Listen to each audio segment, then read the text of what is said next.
आदाब, नमस्कार। मैं नाज़िश रज़ा, वन टीवी हिंदी समाचार में आपका स्वागत है। चलिए सबसे पहले नजर डालते हैं हेडलाइंस पर।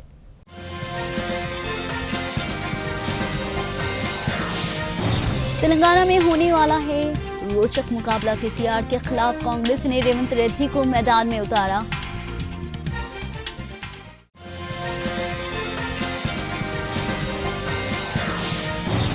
तेलंगाना चुनाव से ठीक पहले बीजेपी को लगा बड़ा झटका। चंद्रायन गुट्टा से उम्मीदवार ने वापस लिया नाम, बताई ये वजह।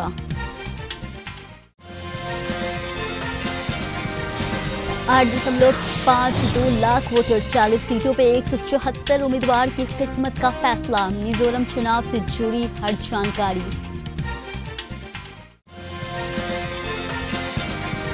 दिल्ली में जहरीले धुंध का कहर, पंजाब बाग में सबसे ज्यादा AQI 439 धुंध ने घर में दुबकने के लिए किया मजबूर। सूरजपुर के विश्रामपुर के एक सार्वजनिक बैठक में प्रधानमंत्री नरेंद्र मोदी कहते हैं अटल बिहारी वाजपेयी के नेतृत्व में भाजपा ने छत्तीसगढ़ का गठन किया है। आज पूरा छत्तीसगढ़ कह रहा है भाजपा ने बनाया है, भाजपा ही संवारेगी। भाजपा ने ही अटल जी के नेतृत्व में आप सभी के साथ मिलकर के छत्तीसगढ़ का निर्माण किया था। याद है ना? याद है कि भूल गए हो? जरा हाथ ऊपर करके बताइए, याद है?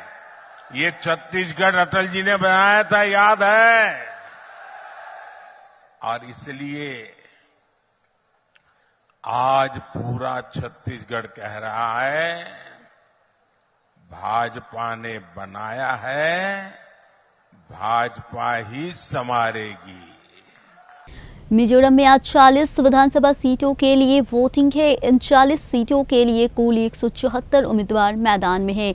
यहां Mizoram National Front, Zoram People's Movement और कांग्रेस के बीच त्रिकोणीय मुकाबला है। वहीं सीएम जोर मांथगा की MNF वैसे तो बीजेपी के नेतृत्व वाले नॉर्थ ईस्ट डेमोक्रेटिक अलायंस का हिस्सा है और केंद्र में NDA की सहयोगी है, लेकिन राज्य में दोनों के बीच दूरी है। वहीं चुनाव आयोग के मुताबिक मिजोरम में आज 1276 मतदान केंद्र पर कुल 8,42,088 मतदाता अपने मत अधिकारी का प्रयोग करेंगे।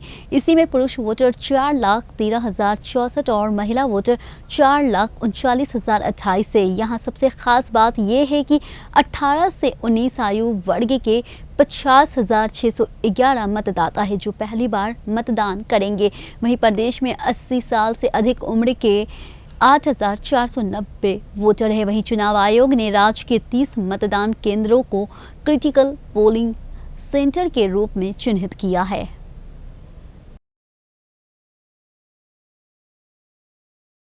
तेलंगाना विधानसभा चुनाव के लिए कांग्रेस पार्टी ने अपनी तीसरी सूची जारी कर दी है। इस लिस्ट में तेलंगाना कांग्रेस अध्यक्ष और सांसद रेवंत रेड्डी का नाम भी शामिल है, जिन्हें कांग्रेस ने मुख्यमंत्री के चंद्रशेखर राव के खिलाफ मैदान में उतारा है।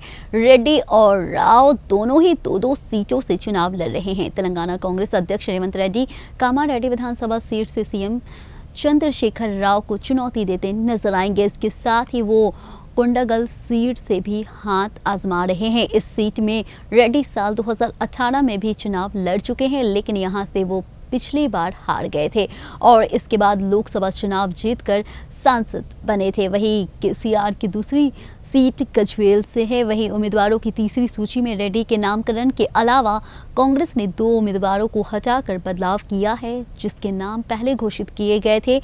वहीं कांग्रेस सचिव और पूर्व मंत्री जी चिन्ना रेड्डी की जगह वनापर्ति निर्वाचन क्षेत्र से तूदी मेघा रेड्डी को लाया गया है और बोथ सीट से वनल्ला अशोक की जगह एडी गजेंद्र को टिकट दिया गया।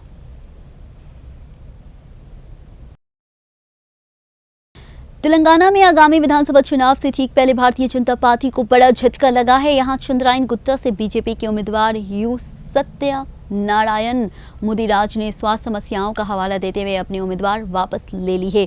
वहीं भाजपा नेतृत्व को लिखे पत्र में सत्यानारायण ने कहा है कि डॉक्टरों से सलाह के बाद उन्होंने तेलंगाना विधानसभा चुनाव से पीछे हटने का फैसला किया है। बता दें कि यू सत्यानारायण मोदी राज का नाम भाजपा के उम्मीदवारों की पहली सूची में शामिल था। वहीं टिकट मिलते ही उन्होंने चुनाव प्रचार भी शुरू कर दिया था। बताया गया कि चुनाव अभियान के दौरान उन्हें कुछ स्वास्थ्य समस्या का अनुभव हुआ, जिसके बाद उन्होंने चुनावी मैदान से पीछे हटने का फैसला किया है। नामपल्ली में एक सार्वजनिक बैठक को संबोधित करते हुए एमआईएम प्रमुख असदुद्दीन ओवैसी ने कहा है, बी रवि यादव राजेंद्र नगर से हमारे उम्मीदवार होंगे। राजेंद्र नगर से मजलिस का एक 22 साल पुराना रुकन है, कितना 22 इयर्स ओल्ड साबिका रुकने बल्दिया, उसका नाम क्या है? बी रवि यादव राजेंद्र नगर का कैंडिडेट होगा इंशाअल्लाह। अब आप बताओ आप क्या करेंगे? अब हमारा रवि यादव राजेंद्र नगर से हमारा उम्मीदवार है। अब मैं ऐलान कर दिया, आप देखो इनमें इतनी बेचैनी शुरू हो जाएंगी। मामू के पास भी बेचैनी, राहुल के पास भी बेचैनी, मोदी के पास भी बेचैनी। ये क्या हो रहा है? मेरे भाई, थोड़ा हम भी सियासत जानते हैं, हमने भी तैयारी की है, नामपल्ली के लिए हो, जितने हमारा हल्के जात के लिए हो, हम जानते हैं, पूरा हर चीज को जानते हैं। और हम उसकी तैयारी अब से नहीं 8-9 महीने से कर रहे, हर चीज पे सोच के कर रहे तैयारी, हर खाने को बंद करने की तैयारी हम कर रहे। अब इनको समझ में नहीं आया तो कोई बात नहीं। बिहार में शीतकालीन सत्र के दूसरे दिन की कार्रवाई शुरू होने से पहले ही अपनी मांगों को लेकर बड़ी संख्या में आंगनवाड़ी सहायिका सेविकाएं विधानमंडल का घेराव करने पहुंच गई है, जहां उन्हें हटाने के लिए वाटर कैन से पानी का छिड़काव करना पड़ा है। इस दौरान कुछ महिलाओं को पुलिस वाले जबरन सड़क पे घसीटते हुए भी नजर आ रहे हैं।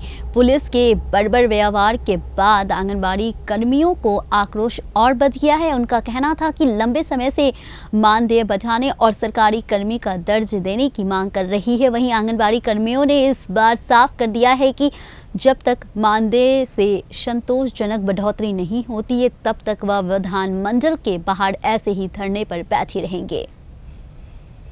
केंद्रीय मंत्री अनुराग ठाकुर कहते हैं, जैसे कि मैंने पहले ही कहा था कि भारत गठबंधन में ना तो कोई नेता है और ना ही कोई नीति है, उनकी नीयत भी खोटी है।